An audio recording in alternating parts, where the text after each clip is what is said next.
Dear students, my self doctor Meenakshi. आज हम इस वीडियो में बात करने वाले हैं second event in sexual reproduction, that is gamete transfer. ये जो इवेंट है ये फर्टिलाइजेशन से पहले का इवेंट है और इससे पहले जो गमीटोजेनेसिस है उसके बारे में मैंने पहले वीडियो में आपको बताया था, जिसका लिंक डिस्क्रिप्शन में गिवन है, तो आप उस वीडियो के लिंक पे क्लिक करके गमीटोजेनेसिस के बारे में जान सकते हैं। इस वीडियो में स्पेसिफिकली गमीट ट्रांसफर के बारे में बात करेंगे, कौन से गमीट्स मोटाइल हैं, कौन से नॉन मोटाइल हैं, और गमीट ट्रांसफर फर्टिलाइजेशन के लिए एक क्रूशियल इवेंट है। मेरे चैनल को लाइक और सब्सक्राइब करना ना भूलें और आने वाले मेरे वीडियोस के बारे में जानने के लिए बेल नोटिफिकेशन जरूर दबाएं। तो देर ना करते हुए आगे बढ़ते हैं, let's start.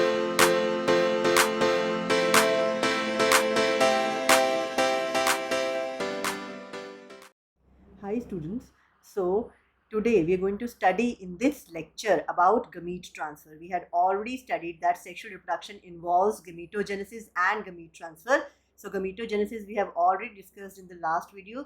Today we are going to discuss about gamete transfer. Alright, so after their formation, male and female gametes must be physically brought together to facilitate fusion or fertilization. They have to meet, then only fertilization will take place. Have you ever wondered how the gametes meet?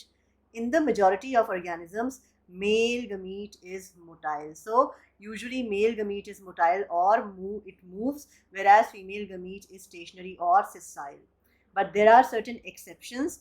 कौन सी exceptions है? Fungi and algae. Fungi and algae in which both types of gametes are motile. तो ये important question है. Name the organisms in which both types of gametes are motile, that is male and female gametes both are motile. तो इसका answer है algae and certain fungi. So algae and fungi, both gametes are motile. Alright, so both gametes are motile. Usually male gamete is motile and female gamete is non-motile.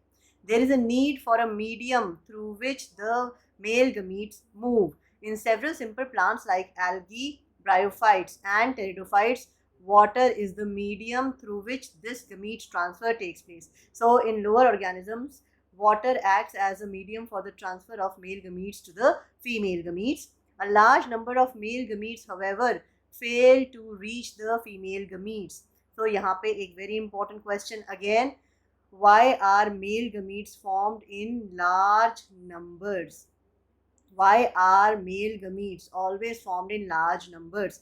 You know that sperms are millions in number, whereas there is only one ovum. So why are male gametes produced in large numbers? Answer is a large number of male gametes fail to reach the female gametes. To compensate this loss of male gametes during transport, the number of male gametes produced is several thousand times the number of female gametes produced, because all of them would not reach the female gamete and some would be lost during transit.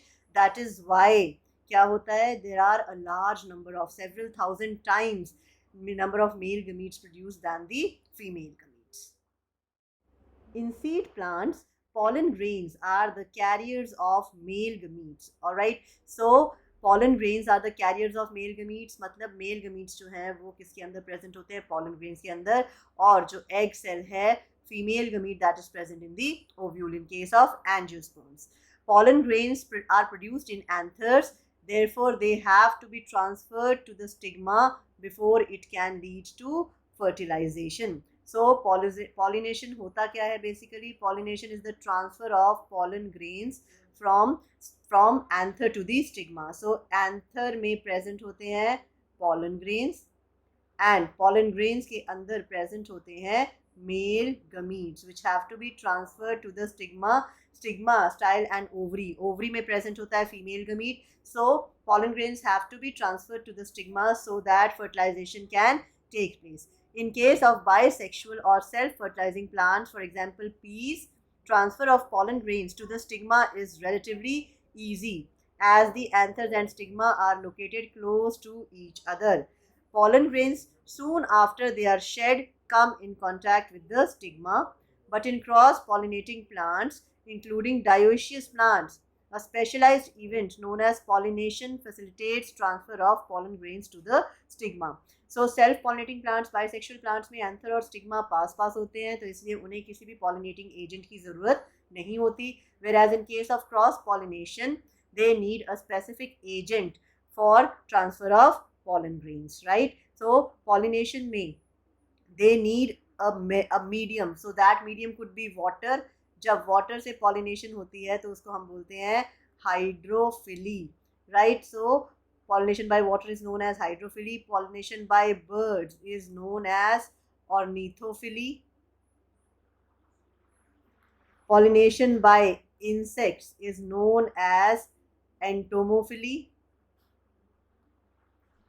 Pollination by animals is known as zoophily. Pollination by wind is known as anemophily. And pollination by, again, bats is known as chiropterophily. ठीक है, तो ये सारी names हैं different types of pollinations के, जो different agents को involve करके पॉलन ग्रेन जो है वो स्टिग्मा तक पहुंचता है. So pollen grains then germinate on the stigma and the pollen tubes carry male gametes and reach the ovule and discharge male gametes near the egg. In dioecious, that is unisexual plants or animals, since male gametes are formed on different individuals, the organism must evolve a specific mechanism for gamete transfer. Successful transfer and coming together of gametes is essential for sexual reproduction, and it is one of the most critical events after which fertilization is going to take place. So therefore gamete transfer has to be in effect very important so that fertilization can take place. Sexual reproduction in short involves gametogenesis as well as gamete transfer. दोनों ही बहुत important है. दोनों में से अगर कोई भी process नहीं होती है तो फर्टिलाइजेशन नहीं होगी. सो इसी के साथ गमीट ट्रांसफर वाला ये लेक्चर जो है वो फिनिश होता है. अगले लेक्चर में we are going to talk about different, again, more complexities about sexual reproduction. Till then, take care and see you soon.